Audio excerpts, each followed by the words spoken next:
गरीब ने दबंगों पर लगाया पुश्तैनी जमीन को हड़पने का आरोप। एसपी को सुनाई अपनी आप बीती। एसपी को जमीन की रजिस्ट्री दिखाने पहुंची सुधा सोनी। हरपालपुर नगर हरपालपुर के वार्ड नंबर 12 तलैया मोहल्ला निवासी राकेश धोबी अपनी पुश्तैनी जमीन प्लॉट को पाने के लिए वर्षों से खा रहा है दर दर की ठोकरें। राकेश का कहना है कि मेरी यह जमीन पिता के समय की है। पिता की मौत हो जाने के बाद कुछ दबंगों ने हमारे प्लॉट की फर्जी तरीके से रजिस्ट्री करा ली थी, लेकिन मेरे पास इस प्लॉट का शासकीय अधिकार पत्र व पट्टा है। इस प्लॉट पर मेरा वर्षों कब्जा है और कुछ दबंगों द्वारा इस प्लॉट की फर्जी तरीके से रजिस्ट्री करा ली है, जो सुधा सोनी के नाम से है। वहीं इस मामले को लेकर सुधा सोनी पति जगदीश सोनी का कहना है कि इस प्लॉट की हमारे पास रजिस्ट्री व दस्तावेज है, इसके बाद भी हम लोग प्लॉट पर नहीं जा पाते और अब मोहल्ले वालों से मुझे मानसिक रूप से प्रताड़ित किया जा रहा है और दबंगों द्वारा प्लॉट को हड़पने की कोशिश की जा रही और मेरी 5 लड़की है और मैं अति गरीबी में आता हूँ। मोहल्ले वाले चाहते हैं कि मोहल्ले में धोबी जाति का व्यक्ति यहाँ न रहे। वहीं इस मामले को लेकर छतरपुर एसपी ने हरपालपुर थाना परिसर में आकर दोनों पक्षों की बात सुनी और राकेश को समझाइश दी और कहा कि अगर दोबारा शिकायत मिली कि मोहल्ले वाले को अभद्र गालियां व अशब्द कहे तो आपके ऊपर कार्रवाई की जाएगी। कुछ दिन पहले राकेश ने मोहल्ले वासियों को अभद्र गालियां व अशब्द भाषा का प्रयोग कर मोहल्ले में गाली गलौज की थी। इसी मामले को लेकर सभी मोहल्ले वासियों ने एकत्र होकर राकेश की शिकायत को लेकर थाने पहुंचकर थाने में शिकायती आवेदन दिया था।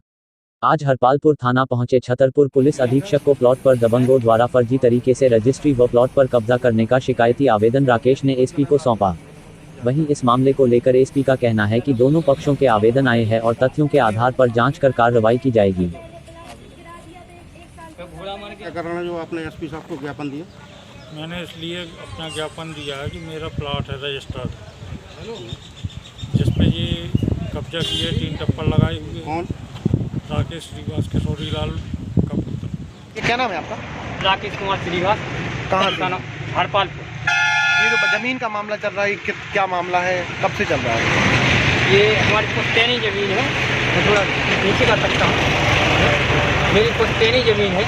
वहाँ पर दबंग लोगों द्वारा मेरे पिता के ख़त्म होने के बाद कुछ लोगों ने केस कायम किया था।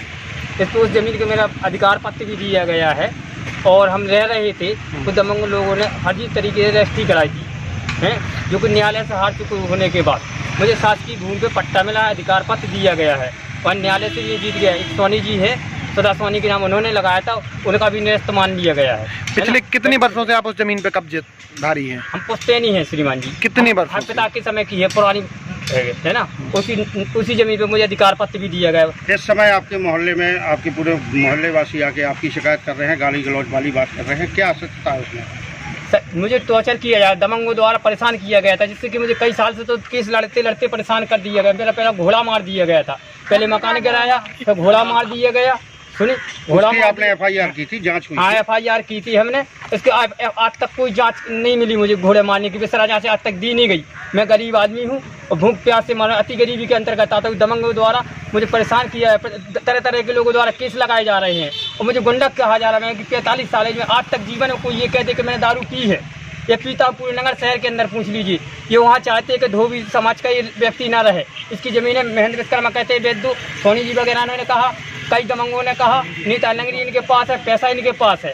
ये लोग हम लोगों को इस तरीके दबाना चाहते हैं। जिन लोगों का केस चल रहा था, यही लोग हमारे झुग्गी झोपड़ी बनाकर भी दे रहे हैं। उसके अलावा पूरे भारतवर्ष में भूमि भवन कहीं नहीं है ना। अभी आप एसपी साहब को आपने वो ज्ञापन दिया है, उनका क्या कहना है?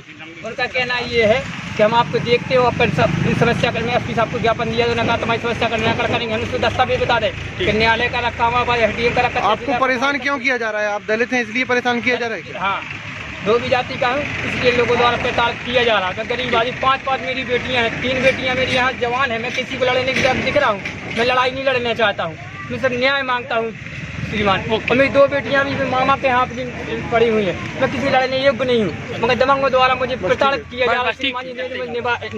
सर आज वार्षिक निरीक्षण किया गया है, किस प्रकार की जांच की गई है और क्या हुआ है? आज थाना हरपालपुर का वार्षिक निरीक्षण था। वार्षिक निरीक्षण के दौरान सर्वप्रथम जो है थाने के जो स्टाफ है उनका परिनिरीक्षण किया गया और उनके बीट और उनके संबंध में बीट में जो भी अपराध घटित होते हैं उसके बारे में क्राइम पैटर्न की जानकारी उनसे प्राप्त की। साथ ही उनकी सामान्य जानकारी जो क्षेत्र की उसकी जानकारी होगी। तत्पश्चात थाने में पंजियों का रख रखाव, अपराधियों को कैसे यहाँ पर ट्रीट किया जाता है और उसके डॉक्यूमेंटेशन कैसे होती है, इस संबंध में जानकारी प्राप्त की। थोड़ी बहुत जो पंजियों के संधारण में जो त्रुटियाँ थी उसके संबंध में थाना प्रभारी को निर्देशित किया गया है और थाने का काम जो है अभी संतुष्ट होगा। सर, हरपालपुर थाना MP-UP बॉर्डर पे आता है और यहाँ पर आपने भी देखा होगा कि और सुना भी है कि कई बार अवैध रूप से यहाँ से शराब निकल रही है और माफिया इसमें सक्रिय है और फिर भी अंकुश नहीं लग पा रहा। इसके पीछे क्या कारण? ये जो शराब, अवैध शराब की जो निकल रही है इधर से, ये पूरे जो UP-MP बॉर्डर है संभवतः उसका फ़ायदा लेकर कुछ जो आपराधिक तत्व इस चीज़ को अंजाम दे रहे होंगे। विगत कई महीनों से जो कार्रवाइयाँ हुई हैं पुलिस ने काफ़ी कार्रवाई भी की है और अभी जानकारी जो भी आप लोगों के द्वारा या अन्य सूत्रों के द्वारा मिलेगी जानकारी, उस पर जो है कार्रवाई करेंगे। जो ठेकेदार है यहाँ पे सर, वो बाइकों और ब्लेजर से गाड़ी से शराब ढोके हैं सर, गाँव ले जाते हैं और कई दुकानें खुल दी हैं लाइसेंस के साथ शराब की। यहाँ पे सर सूचना के बाद पुलिस के बाद कार्रवाई नहीं की जा रही है। पुख्ता सूचना मिले तो हम मुख्यालय से कार्रवाई करेंगे और यदि उसके बाद कारगर कार्रवाई हो जाती है तो उसमें संबंधित जो पुलिस अधिकारी उनके विरुद्ध भी कार्रवाई। सर, ये भी कुछ फरियादी आए थे, उनका कहना था कि उनकी ज़मीन संबंधित कुछ मामले वो थे। एक विशेष प्रकरण के संबंध में चर्चा करने के लिए आए हुए थे। दोनों पक्षों ने अपने अपने आवेदन दिए। आवेदन की जाँच जो SDOP नौगांव उनसे करवाया जाता है और जाँच के बाद जो भी तथ्य आएगा उसके अनुसार आगे कार्रवाई।